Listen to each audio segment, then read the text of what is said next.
what a museum, any kind of museum, offers you is an alternative to that experience. It offers you a different kind of an experience of the immediate confrontation between something very old and usually handmade and your own moment in time, your own sensibility, your own emotions now.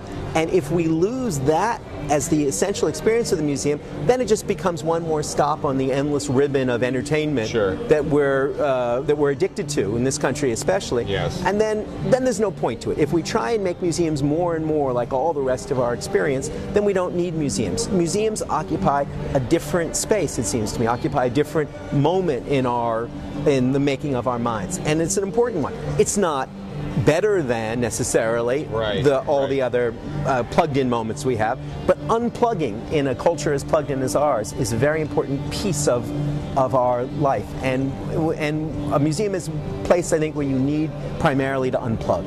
Then let me ask this, because the internet now is so ubiquitous, and you can scan and digitize almost any work of art and put it online, and it's searchable, and you could say this is very accessible, which is, if you ask any museum director, they want to say that their museum is all about accessibility. Right. It's very educational as well, because you can link to all the information about these artworks as well.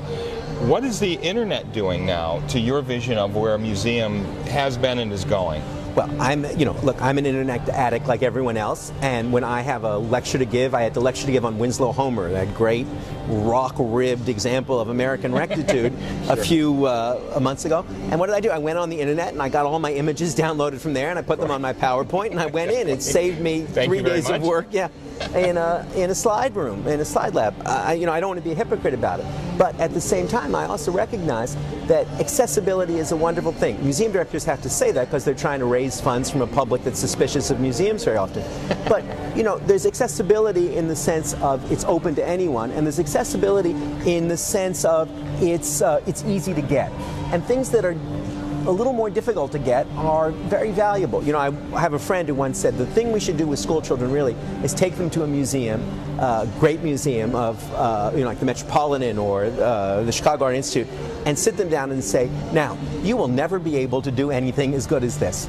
Because that's an important thing for kids to learn as well, that there are traditions, that there are masterpieces, that art is hard. We're always trying to make art easy and it's for our something to kids. Aspire to. That's right. And that's fine. Everybody has a creativity. But the notion, too, that things are difficult, that they demand attention, they demand long looking, that's a positive thing as well. You know what I always do with my kids in every museum we go into, an art museum at least, is I say to them, now look around this room and I want you to tell me, if we were building the world's greatest museum, what's the one thing in this room that you would steal, that you would bring out? Good point. Because that way you're not saying to them, oh, you just have to sort of walk around here without judgment. And accept everything. Right. But you have to, your mind should be at work when you're here. Right. And I've even sometimes when we go gallery hopping in New York, I say, here, imagine you've got a budget. I'll make up a budget for you. Exactly. Spend your budget this afternoon. What do you want? Because it's important to teach kids discrimination and that some things are better than other things.